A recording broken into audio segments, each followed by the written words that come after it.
Palavra do Senhor dessa manhã, brevemente eu quero falar com os irmãos, na Epístola aos Hebreus, no capítulo de número 13. Epístola aos Hebreus, capítulo 13. Eu vou ler do 1 ao 6, mas vou falar apenas os 5 e os 6. Diz assim a palavra do Senhor. Seja constante o amor fraternal. Não negligencieis a hospitalidade, pois alguns, praticando-a, sem o saber, acolheram anjos.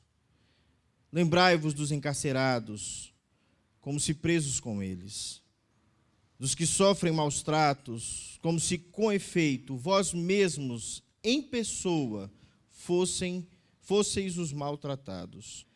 Digno de honra entre todos seja o matrimônio, bem como o leito sem mácula, porque Deus julgará os impuros e adúlteros. Seja a vossa vida sem avareza, contentai-vos com as coisas que tendes, porque Ele tem dito, de maneira alguma te deixarei, nunca jamais te abandonarei.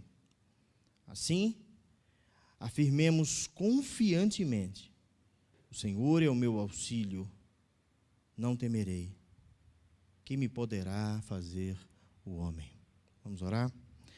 Pai do céu, obrigado, Senhor, pela Tua palavra, e te pedimos em nome de Jesus que o Senhor fale graciosamente aos nossos corações. Que o Senhor nos dê entendimento da Tua palavra, da Tua vontade para as nossas vidas. Oramos em nome de Jesus. Amém. Irmãos, no passado, uma das marcas da igreja era uma igreja que era resiliente. O que é isso? Resiliência é a capacidade de esticar, de suportar, de dobrar junto às dificuldades da vida. Uma outra marca da igreja era a humildade, que é justamente a sensação de ser pequeno, de não considerar as pessoas superiores a você mesmo. A igreja tinha marcas profundas de suportar diante de Deus toda e qualquer necessidade ou sofrimento.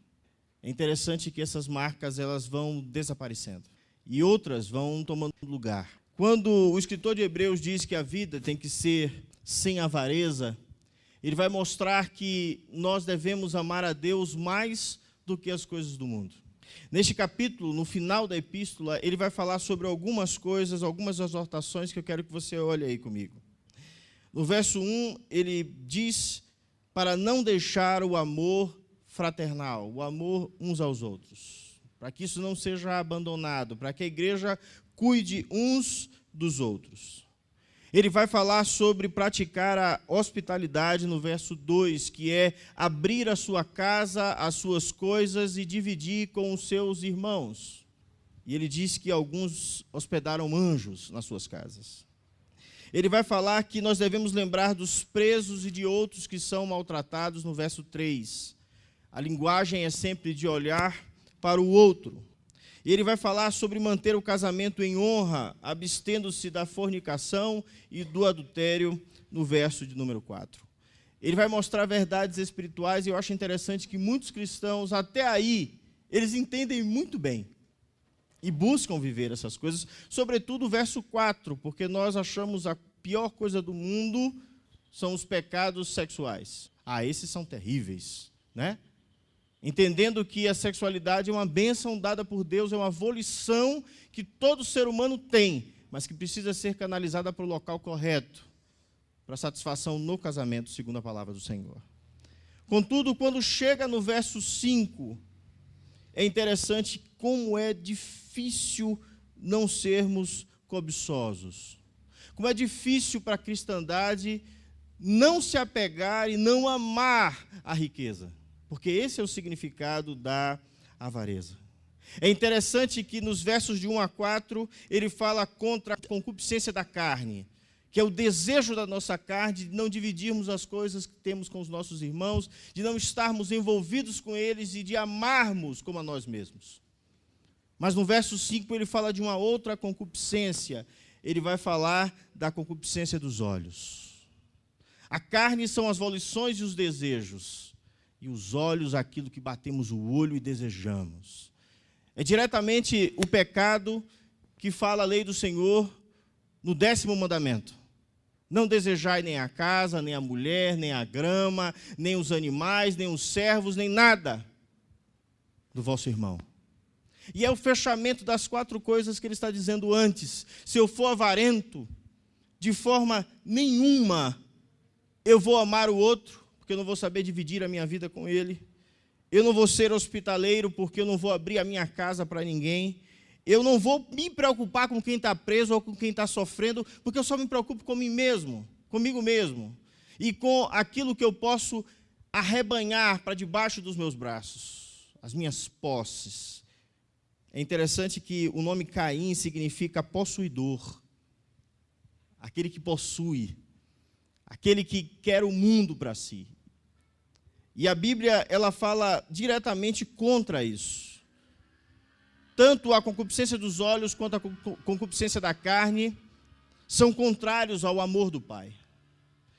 João, na sua primeira epístola, no capítulo 2, nos versos 15 a 17, ele diz: não ameis o mundo, nem o que no mundo há.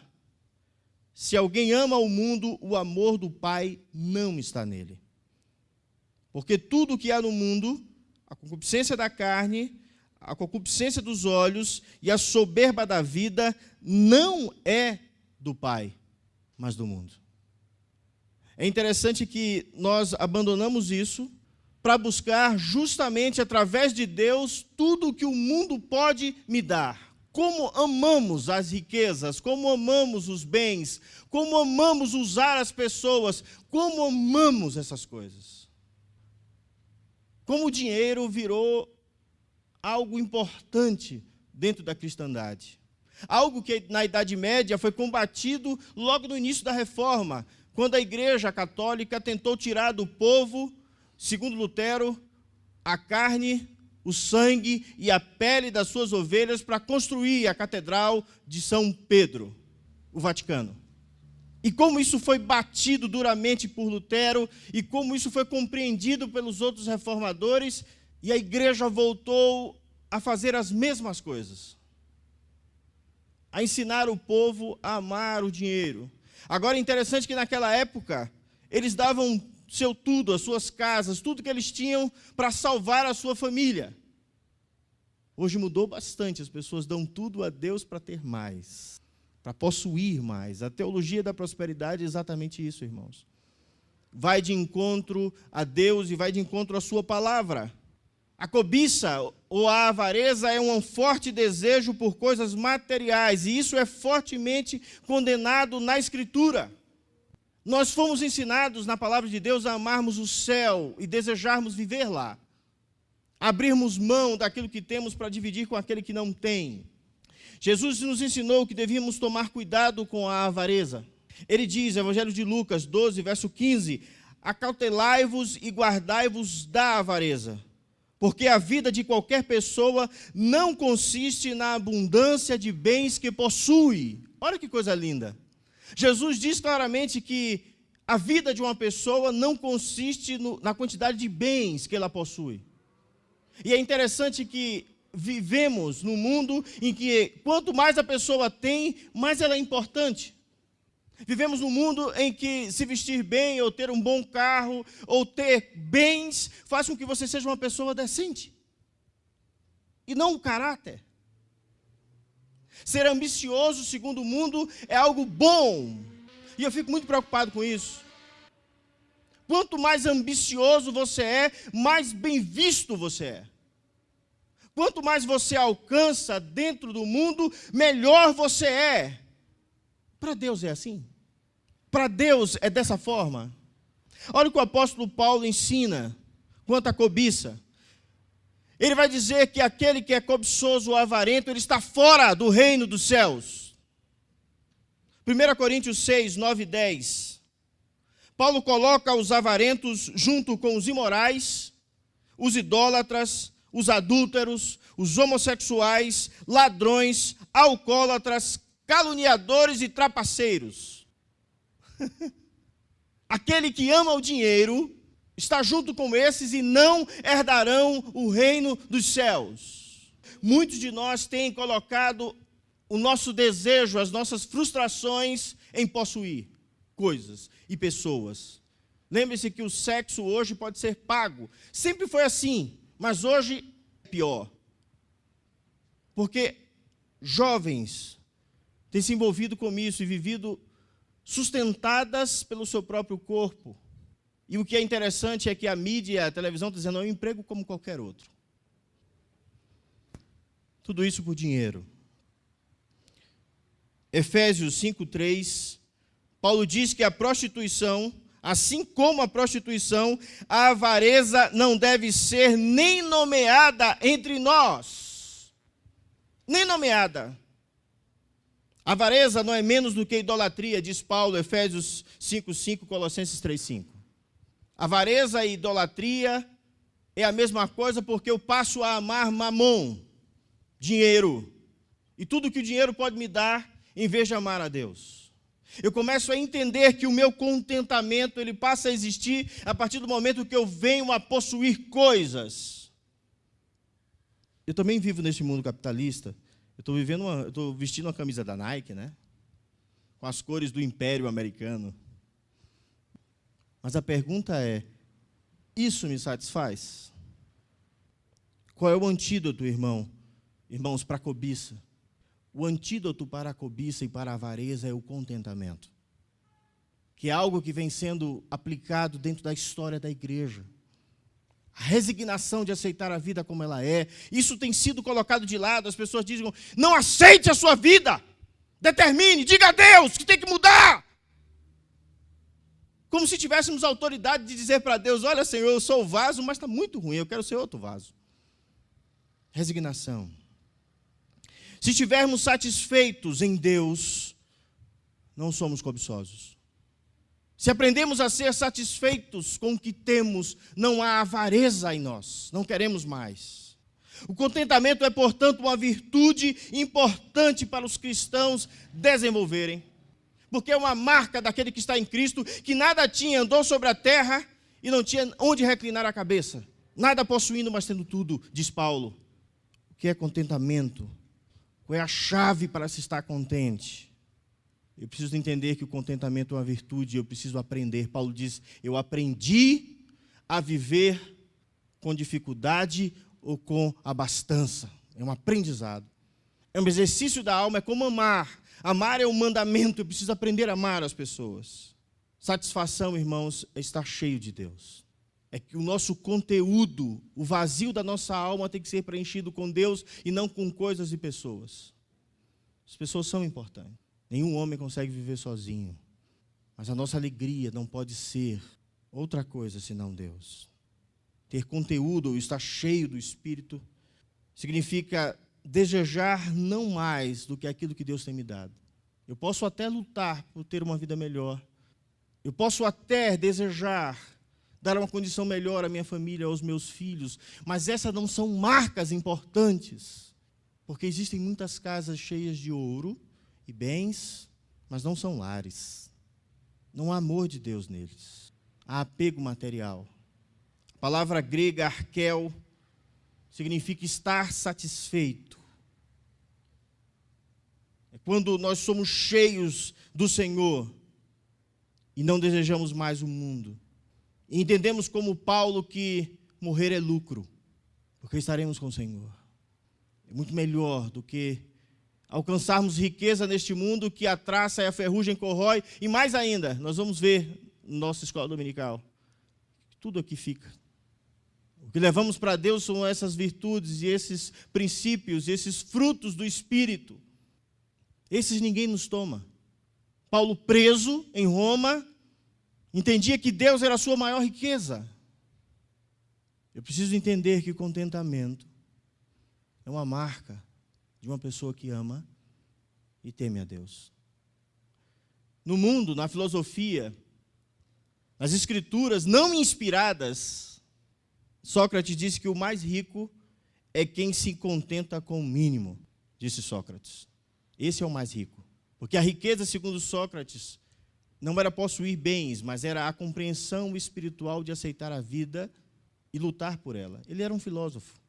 William Shakespeare disse que bem pago está quem por satisfeito se dá. Lao Tse, um provérbio chinês, diz assim: quem está contente jamais será arruinado. Pessoas que amam tanto o mundo e têm desejo de tantas coisas que se arruinam e deixam de viver o que é mais importante. Há um provérbio desconhecido que diz assim: se você não está satisfeito com um pouco, você não será satisfeito com muita coisa. E aqui é o que Jesus diz quando: fiel no pouco, sobre o muito te colocarei. Quem não sabe ser fiel a Deus, nada possuindo, não vai saber ser fiel a Deus quando tudo possuir. Porque o seu coração vai estar nas riquezas. A palavra do Senhor diz: quando enriquecerdes, filho meu, não ponha na riqueza o vosso coração. Salmo 62. George Eliot diz: o homem satisfeito nunca é pobre. Os descontentes nunca são ricos. Ensinamentos de não crentes, mas que revelam essa verdade há muito. Só que hoje nós vivemos num mundo bombardeado pela televisão, que o tempo todo nos diz o que precisamos ter. Paulo, escrevendo a Timóteo, diz o seguinte, 1 Timóteo 6,6: a piedade com contentamento é grande fonte de lucro. A piedade com contentamento é grande fonte de lucro. A vida piedosa em Deus, contudo, com contentamento. Aqui o viver piedoso ele é expresso na devoção ao Senhor Deus. Isso é de grande valor apenas quando acompanhado com contentamento. Quando eu estou descontente com a minha vida, eu estou dizendo: Deus não cuida de mim. Porque, como vimos, a falta de contentamento torna qualquer serviço a Deus sem valor. Nessa manhã, eu quero que você repouse o seu coração no Senhor. Ele é o nosso supremo pastor. Ele é aquele que supre todas as nossas necessidades. Ele é que nos guarda todos os dias. Nós precisamos confiar em Deus. Seja a vossa vida sem avareza. Contentai-vos com as coisas que tendes, porque Deus tem dito: de maneira alguma te deixarei, nunca jamais te abandonarei. Eis que eu estou convosco, até a consumação dos séculos. Vamos orar? Pai, nós nos curvamos diante da Tua palavra. Reconhecemos, ó Deus, as nossas fraquezas. Reconhecemos a concupiscência dos nossos olhos que, como Eva, nos faz desejar este mundo e desejarmos sermos autossuficientes. Nos faz entender, ó Deus, que este mundo passa, que daqui nada levamos, que a verdadeira espiritualidade está em dar, porque melhor é dar do que receber.